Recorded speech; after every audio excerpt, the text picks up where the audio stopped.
Hello guys, for today's video ay ikukwento ko sa inyo ang buhay ni Diggy.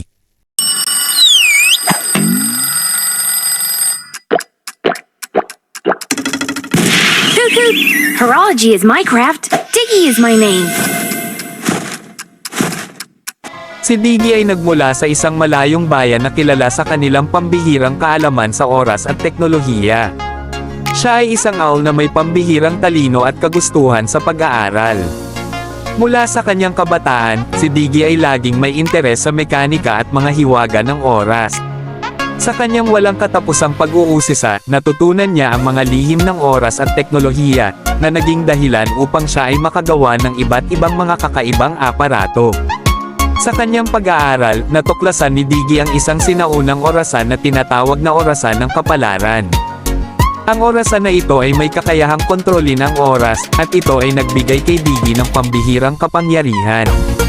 Ginamit niya ang orasan upang lumikha ng iba't ibang aparato na kayang manipulahin ang oras, tulad ng mga time bombs at time rewinders. Sa tulong ng orasan ng kapalaran, nagsanay si Diggy upang maging isang makapangyarihang tagapangalaga ng oras. Ginamit niya ang kanyang mga kaalaman upang protektahan ang kanyang bayan mula sa iba't ibang banta at upang mapanatili ang kapayapaan at kaayusan sa kanilang mundo. Ang kanyang mga kaalaman at kasanayan sa oras ay naging dahilan upang siya ay kilalanin bilang isang mahalagang miyembro ng kanilang komunidad.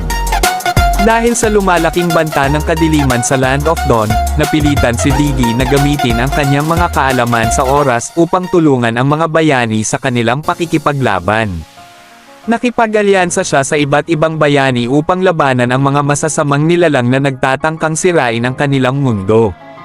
Ginamit ni Diggy ang kanyang mga aparato upang magbigay ng suporta sa kanyang mga kaibigan at upang manipulahin ang oras sa kanilang pabor.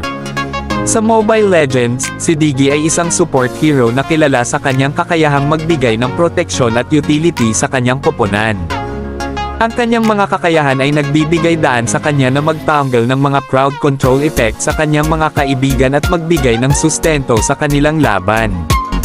Ang kanyang ultimate skill, Time Journey, ay nagbibigay ng immunity sa crowd control effect sa kanyang mga kaibigan sa loob ng ilang segundo, na nagiging dahilan upang sila ay makalaya mula sa mga hadlang at makapaglaban ng mas epektibo.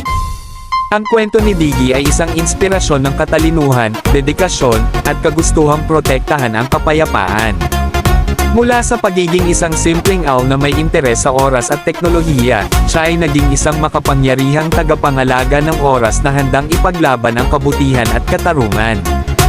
Ang kanyang mga kaalaman at kasanayan sa oras ay nagbibigay inspirasyon sa mga manlalaro na gamitin ang kanilang katalinuhan at kakayahan upang magbigay ng suporta at proteksyon sa kanilang mga kaibigan at kapwa mandirigma.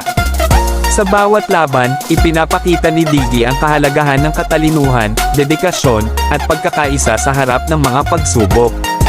Bago tayo magtapos, alam nyo ba na pwede rin kayong manalo ng cash prizes sa pa-event ngayon ni Moonton? Click nyo lang yung link dyan sa baba para makasali na rin kayo at manalo ng mga prizes. Sana ay nagustuhan nyo ang ating kwento for today's video, at kung gusto nyo pa ng mga ganitong content ay pwede mong i-click ang follow button at like and share mo na din itong video natin. Maraming salamat mga idolo.